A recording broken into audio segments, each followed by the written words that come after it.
दोस्तों, आज हम एक्सप्लेन करने वाले हैं हाल ही में आई मूवी आंखों की गुस्ताखियों को, जिसकी डिमांड आपने की थी, इसलिए हम वीडियो ले आए। अब वीडियो को भी लाइक कर दीजिए। हम चलिए कहानी शुरू करते हैं। तो मूवी की शुरुआत में हम एक लड़की जिसका नाम सबा है उसे ट्रेन में देखते हैं और सबा ने अपनी आंखों पर पट्टी बांधी हुई थी। असल में सबा एक थिएटर एक्टर है जिसे एक मूवी में रोल मिल सकता है, बस उसे अच्छे से ब्लाइंड पर्सन की एक्टिंग करनी है, इसलिए वो अपनी आंखों पर पट्टी बांध कर मसूरी जा रही होती है ताकि वो अपनी एक्टिंग की अच्छे से तैयारी कर पाए। हालांकि सबा यहाँ काफी ज्यादा टेंशन में लग रही थी क्योंकि उसकी जो फ्रेंड उसके साथ जाने वाली थी वो तो अपने बॉयफ्रेंड से मिलने के चक्कर में सबा को ट्रेन में ही बैठाकर फरार हो गई, जिससे सबा को समझ नहीं आ रहा था कि वो अब करे क्या। फिर वहाँ सबा के पास हम जहान नाम के आदमी को देखते हैं जो कि सच में अंधा था और वो सबा को ऐसे पैनिक करते हुए सुन रहा था। वो सबा से पूछता है कि इतना डर क्यों रही हो, जिस पर सबा वही बताती है कि मैं एक्टिंग के लिए मसूरी जा रही हूँ और मैंने आंखों पर पट्टी बांधी हुई है। फिर यहाँ सबा डिसाइड करती है कि चाहे कुछ भी हो जाए वो अपनी आंखों से पट्टी नहीं हटाएगी और अपने 2 हफ्ते मसूरी में ब्लाइंड पर्सन की तरह ही बिताएगी। खैर यहाँ सबा जहान से भी पूछती है कि तुम क्या करते हो, तो जहान बताता है कि मैं म्यूजिशियन हूँ जो गाने लिखता और गाता हूँ और मैं मसूरी भी गाने लिखने के लिए जा रहा हूँ ताकि शांति से अपना काम कर पाऊँ। हालांकि जहां सबा को ये नहीं बताता कि वो ब्लाइंड है। खैर अब ये दोनों मसूरी पहुंच जाते हैं और यहाँ जहान को उसका एक आदमी लेने आया था जो हर बार जहान का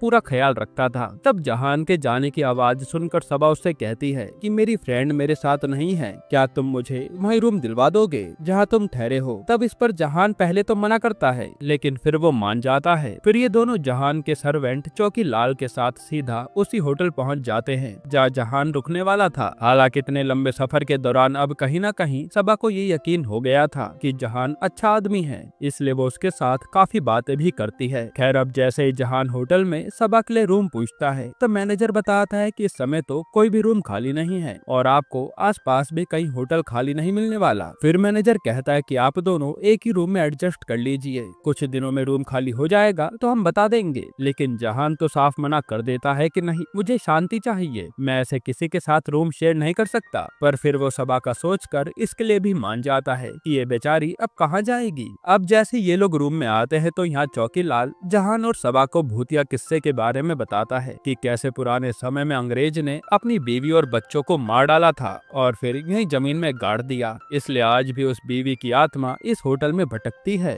जिस पर जहान तो यकीन नहीं करता लेकिन सबा बहुत डर जाती है। फिर जब रात को जहान सो रहा होता है तभी उसके बेड पर सबा आती है और कहती है कि मुझे डर के मारे नींद नहीं आ रही, क्या मैं यहीं पर सो जाऊं। तब जहान भी उसे अपने पास सोने देता है। फिर अगली सुबह सबा पर उसके पापा का कॉल आता है जो उससे उसकी तैयारी के बारे में पूछ रहे थे। तब सबा भी बताती है कि हाँ, मेरी अच्छी तैयारी चल रही है। खैर इसके बाद सबा अपने लिए कॉफी बनाने जाती है और जैसे तैसे सामान गिरने के बाद भी वो अपने लिए कॉफी बना लेती है, लेकिन इसी दौरान वो गैस बंद करना भूल जाती है और जब स्मेल जहान को आती है तो वो किसी तरह जल्दी से आकर गैस बंद करता है। साथ ही वो सबा को खूब डांटता भी है कि तुम्हारे पागलपन के चक्कर में आज हम दोनों मर जाते, जिस पर सबा उदास हो जाती है। फिर थोड़ी देर में वहाँ चौकीलाल आता है जो समझ जाता है कि दोनों के बीच में लड़ाई हुई है, इसलिए वो उन्हें कहीं बाहर घूमने ले जाता है ताकि इनका मन हल्का हो। फिर वहाँ थोड़ी देर बैठकर सबा बात शुरू करती है और फिर ये दोनों अपनी अपनी फैमिली के बारे में बताते हैं। जहाँ जहान कहता है कि मेरे तो मॉम डैड इस दुनिया में है ही नहीं क्योंकि एक एक्सीडेंट में उनकी मौत हो गई, पर मैं जिंदा बच गया था। ये सब सुनकर सबा को जहान से हमदर्दी होने लगती है। हालांकि जहान अभी भी सबा को ये नहीं बताता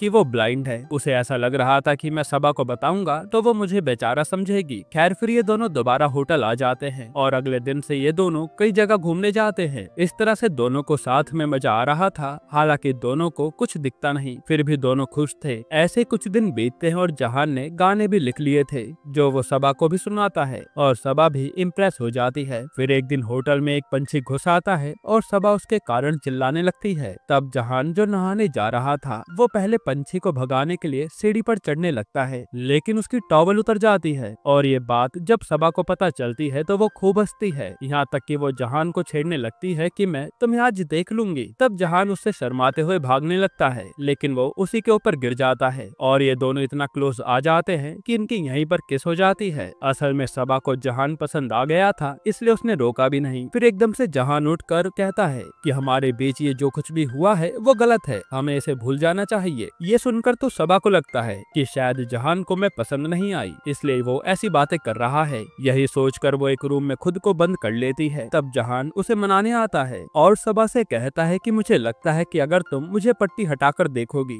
तो पक्का मुझे एक्सेप्ट नहीं कर पाओगी। जिस पर सबा कहती है कि जब प्यार होता है तो इंसान उसे जज नहीं करता और मैं भी तुम्हें जज नहीं करने वाली। ये सुनकर जहान सबा से कहता है कि तुम मुझे एक बार देखना चाहो तो देख लो, लेकिन सबा साफ मना कर देती है कि मेरे देखने से मेरी फीलिंग्स नहीं बदलने वाली। फिर वो रूम का गेट खोलकर जहान के पास आती है और आज ये दोनों इंटीमेट हो जाते हैं क्योंकि जहान भी अपने आप पर कंट्रोल नहीं कर पाता। इसके बाद सबा जहान को अगले दिन बताती है कि कल वैलेंटाइन डे है, इसलिए आज रात होटल में पार्टी रखी गई है जहाँ सारे कपल्स एंजॉय करेंगे, इसलिए हम भी वहाँ जाएंगे। इस पर जहाँ कहता है कि मेरा वहाँ कोई काम नहीं है, मैं यहीं पर ठीक हूँ, लेकिन सबा तो जबरदस्ती उसे तैयार करवा देती है और अभी तक उसे जहान ने नहीं बताया था कि उसे दिखाई नहीं देता। जिसके बाद ये दोनों उस पार्टी में जाते हैं और जब सारे कपल्स डांस करने लगते हैं तो जहान मौका पाकर वहाँ से निकल लेता है और जब जहान सबा को कहीं नहीं मिलता तो वो अपनी आंखों से पट्टी हटाती है, लेकिन जहान तो अब तक वहाँ से जा चुका था। वहीं हम जहान को देखते हैं जो जाते हुए कह रहा था कि जिस दिन सबा को मेरी सच्चाई पता चलेगी कि मैं देख नहीं सकता तो वो खुद ही मुझे छोड़ देगी, इसलिए मेरा उसे दूर जाना ही सही रहेगा। फिर हमें 3 साल बाद यूरोप का सीन दिखाते हैं जहाँ सबा बताती है कि जहान के जाने के बाद वो अकेली हो गई थी और वो अपनी उस मूवी का सीन भी क्रैक नहीं कर पाई, इसलिए बाद में अपने पापा के कहने पर उसने थिएटर ग्रुप ज्वाइन कर लिया जिसका हेड अभिनव नाम का लड़का था और ये लोग यूरोप में परफॉर्मेंस के लिए ही आए थे। साथ ही हम सबा को देखकर समझ पाते हैं कि अभिनव सबा का बॉयफ्रेंड है। इसके बाद ये लोग आज एक क्लब में जाते हैं, तभी एंटर होते ही सबा को एक धुन सुनाई देती है। ये वही धुन थी जो जहान बजाता था, इसलिए वो जैसे धुन बजाने वाले आदमी को देखने जाती है तब तक वो वहाँ से जा चुका था और सबा को लगने लगता है कि जरूर वहाँ जहान मौजूद है। खैर फिर हम सच में जहान को यूरोप में ही देखते हैं जहाँ वो एक क्लब में ड्रिंक कर रहा था और वो एक लेडी से मिलता है जो हिंदी बोल रही थी, इसलिए भारतीय होने के नाते ये दोनों बात करने लगते हैं। तो ये लेडी तान्या बताती है कि हमारा यहाँ पर एक प्ले है, उसी सिलसिले में आए हैं। वही जहान बताता है कि मैं म्यूजिक कॉलेज में फेलोशिप के लिए आया था और अब मैं क्लब में पार्ट टाइम म्यूजिक बजाता हूँ।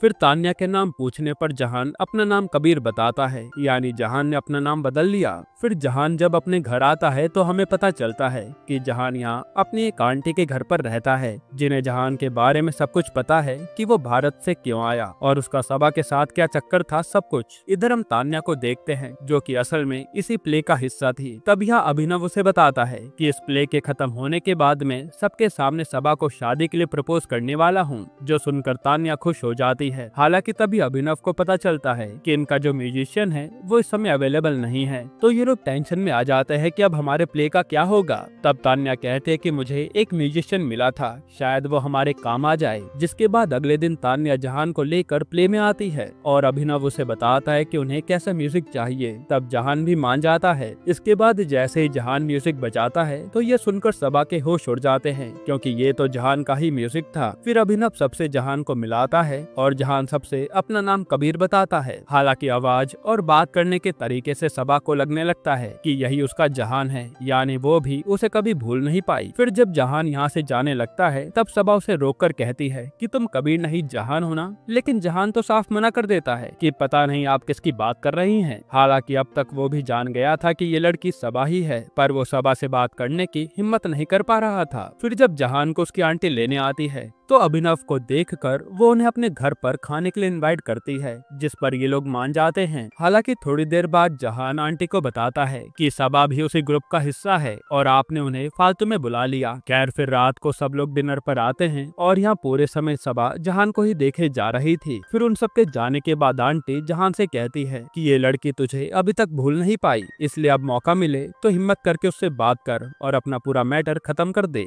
ये सब सुनकर जहान अगले दिन सीधा प्रैक्टिस के बाद सबा से मिलता है और रिवील करता है कि मैं ही वो जहान हूँ। ये सुनते सबा उसे चाटा मार कर चली जाती है। फिर घर आकर वो खूब रोती है और जब अभिनव वहाँ आता है तो सबा उसे सब कुछ बता देती है, जिस पर अभिनव कहता है कि तुम आज तक उसे भूल नहीं पाई हो, तुम्हें एक बार उससे सारी बातें क्लियर करके ये मैटर यहीं खत्म कर देना चाहिए ताकि तुम अपने पास्ट से पीछा छुड़ा सको। जो बात सबा को भी सही लगती है। इसके बाद सबा अगले दिन जहान से मिलने जाती है और कहती है कि मैंने सोचा भी नहीं था कि हम दोनों ऐसे मिलेंगे। यहाँ जहान भी सबा से काफी सारी बातें करता है, लेकिन सबा उससे एक बार भी अपने मन की भड़ास को निकाल नहीं पाती। इसलिए वो जहान से कहती है कि मुझे तुमसे जरूरी बात करनी है, मुझे एक बार जरूर मिलना। फिर ये दोनों प्ले की तैयारी करने लगते हैं और शाम को सबा जहान से मिलने के लिए कहती है। जिसके बाद आज ये दोनों पहले एक पब में जाते हैं और जहान ड्रिंक लेने आ जाता है, लेकिन गलती से वो दूसरे आदमी की ड्रिंक उठा लेता है जिसमें उसने ड्रग्स मिलाए हुए थे। फिर ये ड्रिंक पीते पीते ये दोनों पुरानी बातें याद करने लगते हैं और ड्रग्स के कारण सबा जहान से अपने मन की भड़ास निकालने लगती है कि तुम मुझे उस दिन ऐसे ही छोड़ गए थे और मैं तुम्हारे लिए कितना तड़पी थी। जिस पर जहान कहता है कि मुझ में ही कमी है, मैं तुम्हारे लायक नहीं था और न ही कभी बन पाऊंगा, इसलिए मैं चला गया था। जिस पर सबा कहती है कि एक बार मुझसे बात करके तो देखते।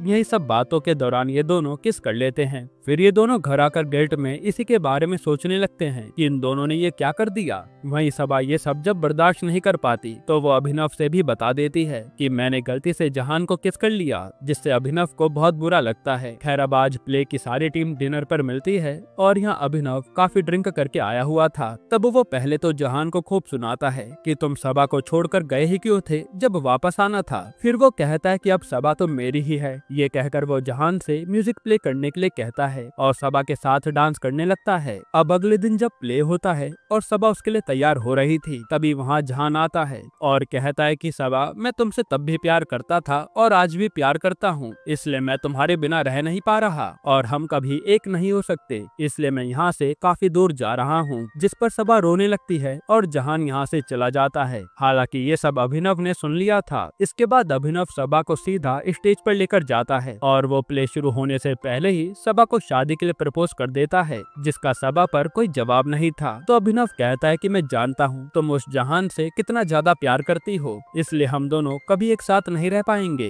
ये कहकर वो उसे जाने देता है। तब सबा यहाँ से सीधा आंटी के पास आती है तो आंटी बताते हैं कि जहान तो अभी यूके जाने के लिए निकला है और अभी वो ट्रेन में होगा। तब सबा जल्दी से सारी ट्रेन चेक करती है पर उसे जहान कहीं नहीं मिलता और ट्रेन चली जाने के बाद जहान सबा के पीछे आता है जो उसकी आवाज सुनकर ट्रेन से उतर गया था। तब यहाँ सबा उससे अपने प्यार का इजहार करती है कि मुझे फर्क नहीं पड़ता कि तुम्हें दिखाई देता है या नहीं, क्योंकि मैं तो सिर्फ तुम्हारे स्वभाव और तुमसे प्यार करती हूँ। जिसके बाद ये दोनों एक हो जाते हैं। यहीं पर ये मूवी खत्म होती है। दोस्तों आपको ये मूवी कैसी लगी हमें कमेंट में बताना। और अगर मैं आपको छोटा सा रिव्यू दूं तो ये मूवी मुझे महा बकवास लगी। ऐसा लग रहा है कि मानो बॉलीवुड के पास कोई अच्छा टॉपिक बचा ही नहीं मूवी बनाने के लिए। मूवी की स्टोरी भी बहुत बचकानी है जिसका ना कोई सर है ना कोई पैर, और दोनों ही एक्टर की एक्टिंग देखकर लग रहा था कि दोनों में कंपटीशन है कि कौन कितनी गंदी एक्टिंग कर सकता है। बाकी इस मूवी को मैंने सिर्फ आपके कहने पर झेला है, वरना मैं इसे बीच में ही बंद करने वाला था। बाकी आप अपनी राय कमेंट में जरूर देना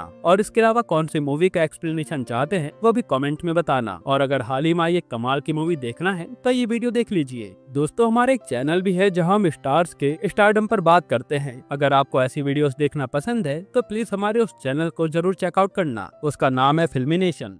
भाई हमें करना है लौंडा नाच। और फिर